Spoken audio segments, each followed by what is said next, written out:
Hello everyone. I'm using QuickTime to make a quick screencast to help you all and learn how to use Google Calendar and book appointments. So what I'd like you to do is open your Gmail, and from your Gmail I want you to select Calendar. In this case I have a tab open for my calendar. Now you use the calendar like you traditionally use the calendar. In this case I'm going to set my calendar to today just so you can see it. And to book an appointment slot, you just select the time that you're going to want to use for your appointments. Now in this case, I want to go to the days that we're actually using for parent-teacher conferences, which are the 24th and the 25th of October. Now here I'm going to scroll down, and our conferences are going to begin around 8 a.m. So I'm just going to select 8 a.m. here. And in my what, I'm going to put in my information. I'm going to write parent-teacher conferences right here. And in your case, I'd encourage you to write out parent-teacher conferences because this is what the parent is actually going to see. Now I'm going to select appointment slots right here in the blue. So I'm going to select appointment slots, and in the appointment slots it's going to give me some options for the amount of time I want for each appointment. Now in this case we're going to use the default at 30 minutes. We're just going to leave it there, and I'm going to put in edit details.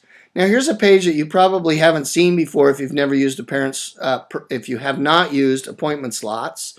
And then this is a very important page where you're going to want to put all your details and things. Here again, the title, that's what you had filled out earlier. It has the slots. Now this is the time, and since we're not only going to have appointments from 8 to 9, I'm going to go ahead and move this one to 5 p.m. and it'll book out appointment slots in 30-minute increments from 8 to 5. Now in the where, I'm just going to recommend you put your class number here, maybe the floor you're on, so that the parents know. Again, this is the view that the parents are going to see when they open your email. In the description, you're going to want to put the same information that you're going to put into your email. This is going to be all the information about parent-teacher conferences. So I'm just going to put PTC here just to save us some time. I'll share this information with all of you, and you can cut and paste the text and put it into this description. Now this is very important. This large URL is actually the URL that you're going to need when you send the emails to your parents. So you're just going to highlight it, Command-C for copy, and then after I've completed my information here, I'm going to select Save. Now there's one thing I want to tell you about. Generally when you share your calendar with people or you share an event, you put in their email addresses here. You do not want to do this for the appointment slot time, because what will happen is that it will share your entire calendar with the parents, and you don't want to share your whole calendar. You only want to share the appointment slots, which is why it's important that you copy this URL here.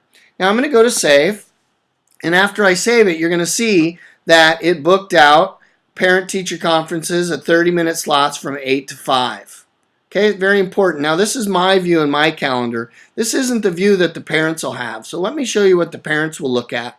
I'm going to go back to my email, my inbox. I'm going to compose an email here to the parents.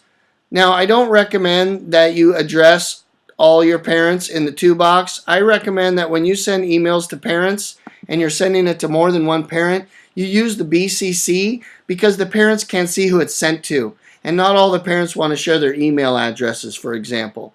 So in this case, you'd want to use the BCC. So for me to save time, I'm going to address this one to myself. I'm going to put in the subject here.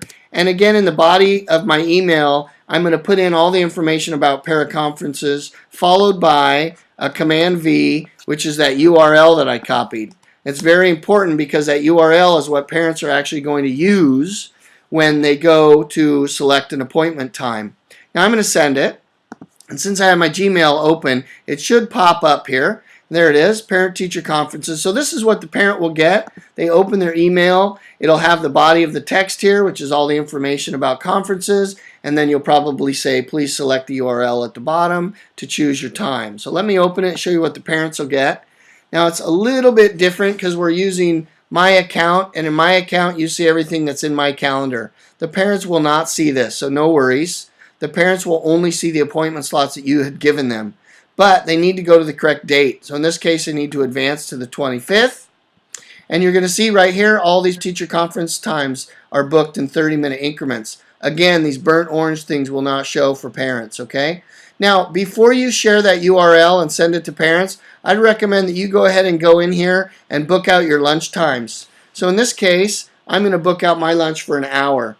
Now, when it's email sent to me, it automatically puts my name in there, so the parents will get their name also. In this case, I'm just going to put lunch, and I'm going to save it. Now you're going to see that when I save it, it automatically drops it into my schedule. But again, I wanted an hour, so I'm going to do two 30-minute slots, and I'm going to do the same thing here. Now, again, you'll want to do this before you share it with parents. The reason why is whenever you select slots like this, the parents will not be able to choose those slots anymore. Same thing with parents. If the first parent fills out the slot and then they save it, then the parents that open the calendar after them won't be able to choose that time slot, okay? Now, I'm going to pretend that I'm a parent, and I'm going to say I want to come in at 8:30 that morning. So I'm going to put in my child's name here. Now, you'll want to recommend the parents do this in your email, and then I'm going to save it. Simple as that. It's booked. Now I'm going to show you what it looks like in my calendar as the teacher. I'm going to go back to my calendar. Now here it's still blank because I just need to reload my calendar. So I'm going to simply reload the calendar. When the calendar is done reloading, it's going to default to today. So I'm going to want to advance it to the 25th again. Once I get to the 25th, now you're going to see that the appointments that I booked are here in my calendar. So when the parents book it for their child, it's just going to start putting in their names in those slots that you want. So the last step in this process is you'll simply want to send an email to the parents confirming the time that they've successfully put into your calendar, and voila, you'll be ready for parent-teacher conferences, and you will have used this great new e-tool that we have available to us, and we'll save paper and not need to send a lot of paper copies and things like this home. I'd like you to give it a try. Probably want to experiment a little bit with yourself, maybe with a colleague, before you share it with your parents. We need to send this information out this week so we can start booking appointment slots for upcoming conferences. I hope this helped you. If you have any questions, let me know. If you'd like to do your own screencasting, for example, also let me know. It's very simple. So anyway, happy booking.